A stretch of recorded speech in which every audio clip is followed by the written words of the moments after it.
Welcome to College Online. So, this is how it actually work. If you were in college and you had a virtual day, your professor would provide a screen recording of the lecture, and it would just be the expectation that you would watch that, take notes, and be responsible for that content. So, what we're going to do here is I'm going to kind of break our lecture into two parts. And this way, you can speed me up if you want, you can slow me down, you can pause, you can fast forward. Um, but we're going to break it into the two parts of lipids and proteins. And then you're going to be responsible to learn nucleic acids on your own. So, just to introduce lipids, again, lipids are not soluble in water. We consider them to be insoluble. And why? Well, because you have these very long carbon hydrogen chains that are in a lipid. And we know that carbon hydrogen bond, due to the electronegativity difference, it's a low electronegativity difference, which tells us that there's very equal sharing. So that's a nonpolar bond. And we know likes dissolve likes. So water's polar, lipids are nonpolar, they are not going to dissolve each other. The other thing, and this is kind of one of those things that's important to know, is lipids are really important in our long-term energy storage, and they have more energy than carbohydrates. And again, where does the energy come from? It comes from the breaking of that CH bond. And so in a lipid, there's a longer chain. There are more of those CH bonds to break. So you get more energy gram for gram from a carbohydrate than you do from a lipid. And finally, there are three main groups of lipids. You have your triglycerides, you have phospholipids, and you have steroids. Now, what's different about lipids from the other categories of macromolecules is that there is no monomer.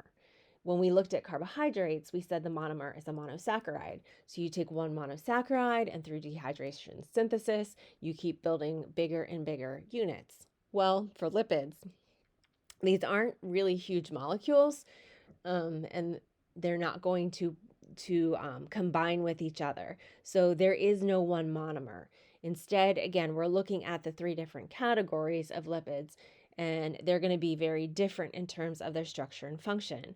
Now, again, going back to lipids, this is where our body gets most of the energy that we need for its work and its muscular work. And this is this chief storage form of energy that we get from the food that we eat. So our body is going to store that energy as fat.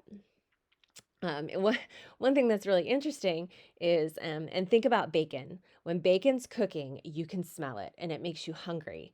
Well, fats actually carry dissolved compounds that give food that enticing flavor and aroma. That's why we love fried food, why we crave that type of food. It goes back to what molecules are attached to those fat compounds that make us want to eat them. The other thing just to know about fat is that it's kind of considered a shock absorber. So the fat that we have actually pads our vital organs. Now we can see that get out of balance for people who may have that they would call it like a spare tire. And that can really increase your health risks if you have too much if you're carrying too much fat in your midsection and you have too much padding. And we're going to talk about some of those health risks a little later. So, first category, triglycerides.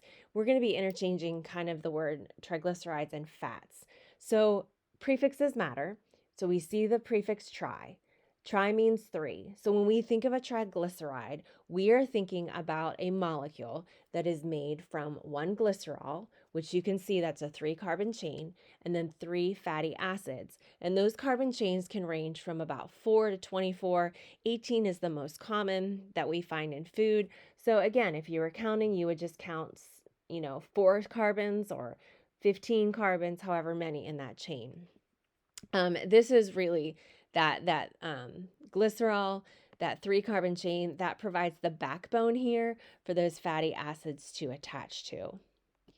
Now, we want to take a little bit closer look at triglycerides, and we want to talk a little bit about the things we hear maybe in the news or read about in health reports. Now, fatty acids, they vary in the structure by both the number of carbons and then how those carbons are attached. And we talked a little bit about single and double bonds, and you looked at how when you create that carbon chain, When you look at it on paper, it looks like it's a straight line, but when you actually create it in real life, it's more jagged. And so we need to understand what these terms saturated, monosaturated, and polysaturated mean, and really understand them from a chemical explanation. So when we hear the word saturated fat, saturated means that carbon is full of hydrogens. And so if we were building this in class, if you had those carbons, every spot around that carbon would have a hydrogen in it. There's nothing else there. That carbon, it can have 4 bonds, so either it's connected to one other carbon and 3 hydrogens, or it's on the end again. Oh, I guess it would just be in the middle and be a carbon attached to 2 other carbons and have the 2 hydrogens. So again, there are no double bonds. It is full of as many hydrogens as it can get. It's saturated. A monounsaturated fatty acid, again, mono means one. So when we look at it, it's going to have 1 double bond. And polyunsaturated is going to have 2 or more double bonds. Now, that's how we talk about it in chemistry. That's what it means when we're talking about saturated, monounsaturated, and polyunsaturated. When we're talking about our diet, though, we need to understand how these fats are broken down in our body. Because a diet that's high in the bad fat is really associated with some serious diseases. In fact, cardiovascular disease is the #1 killer of adults. And so when we look at fats, specifically saturated fats, we know that they can raise your blood cholesterol. But again, as we're talking about saturated and unsaturated and their chemical lens, we're talking about the chemical structure of that fatty acid and how many hydrogens that fatty acid is holding. So just to review, a saturated fat means that every available bond site from carbon is holding a hydrogen. It's filled to capacity with hydrogen. An unsaturated fat means there's an empty site or a carbon missing due to that double bond that the carbon forms with each other. All right, so what does this look like? Well, if you take a look at these, that top row is a saturated fatty acid. So again, looking here, every carbon is full of these carbons here are as full of as many hydrogens as you can get. Oleic acid is a monounsaturated fatty acid. As you look, there is 1 double bond. And again, when I'm talking about being filled with as many carbons as you can have, these 2 middle carbons, you can see that empty spot there where the hydrogens would be. And then finally, I don't know how you say that, linoleic acid is a polyunsaturated fat. It has a minimum here of 2 double bonds. And this is going to do something actually to the structure of the fat. And that's going to, again, structure determines function. And that's going to go back to whether it makes it a healthy fat or an unhealthy fat. So I want you to kind of connect what you understood about fats and tie that to what you know about kinetic molecular theory. And so think about how solids and liquids, how their structure is. And then you're going to have to picture, since I can't kind of get this for you, we can't build it here at home, what that chain of carbons looked like and how jagged it was. So when you have a saturated fat and you have, there are no double bonds, every bond site is filled with a hydrogen, you kind of make that jagged, we'll just say it looks like mountain peaks. A monounsaturated, when you have that 1 double bond, what it's going to do, it's going to bend that chain in kind of a weird way. And then the polyunsaturated, by putting 2 double bonds, it's gonna make it line up even different. There's going to be more space between those fatty acid chains. So when you think about this, a saturated fat looks like a solid. You can stack those fatty acid chains on top of each other, and there's very little space between those molecules. Because of that double bond, it's going to create that weird bend in the chain. It creates a little bit more space between the chains. So your monounsaturated and your polyunsaturated, those are going to be liquids. So again, your degree of saturation affects the temperature at which fat melts. So the more unsaturated that fat is, the more liquid that fat is at room temperature. The more saturated it is, the closer packed it can be, and the more firm it is or solid it is. Again, a lot of times we think of animal fats. If you're cooking, and again, let's go back to bacon. You're cooking bacon grease. As it's hot, it's a liquid. But what happens as it cools down? It solidifies. So those saturated fats at room temperature, most of your animal fats are going to be saturated fats because they turn back to solid. But if you think about canola oil or olive oil, those are your unsaturated, polyunsaturated fats because at room temperature, they're liquids. Um, your processed food, your processed food is a lot of saturated fats. That's why people say it's just so unhealthy for you. And one of the reasons that they put these saturated fats in, it makes it more shelf stable.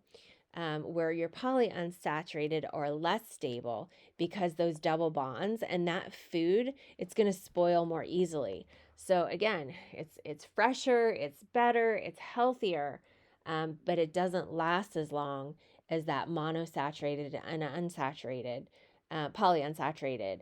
And so the saturated fats, really, that's what is not healthy for you. So again, just to review, taking that closer look, your double bond creates that bend. Okay, so it slightly spreads that triglyceride apart. Your saturated fats, they pack more tightly together. They're going to have a higher melting temperature, which means at room temperature, they're going to be solid. So you've got to heat them up to turn them to a liquid. And then when they come back to room temperature, they're going to solidify. Your unsaturated fats, they pack together again more loosely because that double bond creates that bend. They're going to have lower melting temperatures, and they're usually liquids at room temperature. These are your oils. Now, what's interesting is your body can't make polyunsaturated fats. The way you get polyunsaturated fats is through your diet. And these polyunsaturated fats, which again, these are your healthy fats, they are raw materials for hormone like substances that regulate your body functions, things like blood pressure, blood clot formation, your blood lipid, your immune response. And what happens if you have a deficiency in those polyunsaturated fats, you're going to start seeing things like skin abnormalities, reproductive failure, and even kidney or liver disorders. That's how important those substances are. So again, that was our first category. Those are your triglycerides. The second category are phospholipids. Phospholipids, they look just like a triglyceride, except instead of having 3 fatty acid chains, you take one of those fatty acid chains and you replace it with a functional group. So if you look at your functional group page that I gave you, you see that the phosphate group, that's one of your functional groups. So it takes off a fatty acid tail and it replaces it with a phosphate group. Now that phosphate group, it's polar. So this is how you're creating those two different ends, very different ends of this phospholipid. So now you have 2 fatty acid tails. They are nonpolar. They are going to be hydrophobic. And you have just replaced one with a functional group that is polar. So it's going to create that end that is hydrophilic. Now, there's a special formation that they can create. It's called a micelle. And that's where you just have your fatty acid hydrophilic head is faced outward, and then the tails, the hydrophobic tails, are faced inward. We see this play out in the phospholipid bilayer that forms the cell membrane. Again, this is a little bit more complicated structure where you have these 2 layers form the foundation of all cell membranes. And so what you're going to see are your hydrophilic heads are going to point out and your hydrophobic tails point in. Again, structure determines function. The fact that you have these 2 ends, the hydrophobic and hydrophilic, are going to allow both polar and nonpolar substances to pass through the cell membrane. So the middle part, your hydrophobic middle part, is going to let fats move back and forth across the cell membrane, but your hydrophobic part is going to also allow fat-soluble substances like vitamins and hormones to also cross the phospholipid bilayer. The third category here of our lipids, our waxes and steroids. So as you're looking at this, the thing to really remember, hint, hint, is that there are a few examples of steroids. And steroids, again, those are just those, they come as kind of those carbon rings. Again, we said carbon can do all kind of special things because she's small, kind, and trampy. One of the things is she makes rings. So when we get this ring of carbons, we create a steroid. So the thing to remember are the examples. So cholesterol and hormones like testosterone and estrogen, those are examples of steroids. So I'm just going to show a quick crash course video just to wrap up lipids, and then we're going to move on to proteins in our next video. All of our glycogen gets depleted. But over the longer term, the way that we store our energy is through fat. All of our mom's worst enemies, the fat, which turn out to be actually really important and are the most familiar sort of a very important biological molecule, the lipid. Lipids are smaller and simpler than complex carbohydrates, and they're grouped together because they share an inability to dissolve in water. This is because their chemical bonds are mostly nonpolar. And since water, as we learned in the previous episode, despises nonpolar molecules, the two do not mix. It's like oil and water. In fact, it's exactly like oil and water. And if you've ever read a nutrition label or seen this thing called the television, you're probably pretty conversant in the way that we classify fats. But then, 99% of us have no idea what those classifications actually mean. Fats are made up mainly of two chemical ingredients, glycerol, which is a kind of alcohol, and fatty acids, which are long carbon-hydrogen chains that end in a carboxyl group. When you get three fatty acid molecules together and connect them to a glycerol, that's a triglyceride.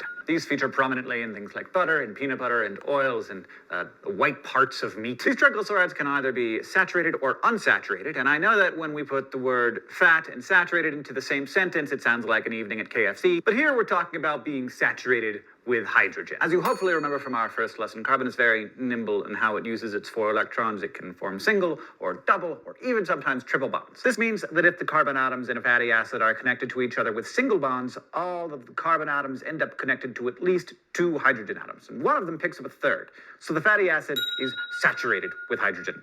But when some of the carbon atoms are connected to each other with double bonds, all of those carbon's electrons are spoken for, and so they're not able to pick up those hydrogen atoms. This means that they're not saturated with hydrogen, and they are unsaturated fatty acids. To demonstrate, may I direct your attention to this jar of peanut butter. Here you can kind of see both kinds of fat. The liquid stuff you see at the top here, that is the unsaturated fat, which we generally think of as oils. The pasty stuff down here also contains lots of unsaturated fat, but also contains saturated fat, which doesn't have any double bonds, so can pack more tightly and form solids at room temperature. And there are also other fat classifications that you've heard of. Trans fats, which everyone tells you never to eat. They're right, don't eat them. They don't exist in nature and are basically unsaturated fatty acids that instead of kinking, go straight across, and so they're extra super bad for you. Don't eat them. Omega-3 fats are fatty acids that are unsaturated at the 3 position, which is like right there. Then that's the only difference. But the reason why these are important is because we can't synthesize them ourselves. They're essential fatty acids, meaning that we need to eat them in order to get them. All this is starting to make me pretty hungry. But before we get to more food stuff, there are some unappetizing sort of lipids that we also need to talk about. So remember that triglycerides are 3 fatty acids connected to a glycerol. Swap one of those fatty acids out for a phosphate group, and you have a phospholipid. And these make up cell membrane walls. Since that phosphate group gives that end a polarity, it's attracted to water. And the other end is nonpolar and it avoids water. So if you were to scatter a bunch of phospholipids into some water, they would automatically arrange themselves like this, with the hydrophobic ends facing each other and the hydrophilic ends sticking out to face the water. Every cell in your body uses this natural structure to form its cell wall in order to keep the bad stuff out and the good stuff in. Another class of lipids is the steroids. Steroids have a backbone of 4 interconnected carbon rings, which can be used to form hundreds of variations. The most fundamental of them is cholesterol, which binds with phospholipids to help form cell walls. But these can also be activated to turn into different lipid hormones. And so now we have... Okay, so there's everything you ever wanted to know about fats.